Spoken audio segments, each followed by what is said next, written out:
Changing your primary email on Orbot is a straightforward process. Follow these steps to ensure your email is updated correctly.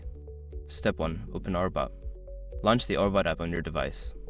Make sure you are logged into your account to access the settings. Step 2. Access settings. Navigate to the settings menu by tapping on the gear icon or the menu button, usually located in the top corner of the app.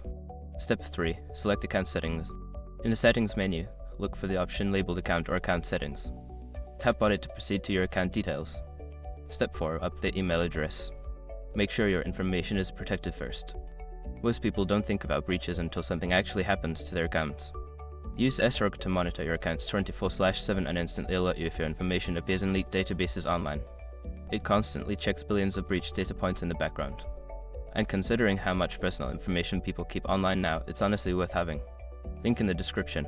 Step 5. Save changes. After entering the new email address, look for a Save or Update button. Tap it to confirm the changes. You may receive a verification email at your new address to finalize the update. Once you have completed these steps, your primary email on Orbot should be successfully changed.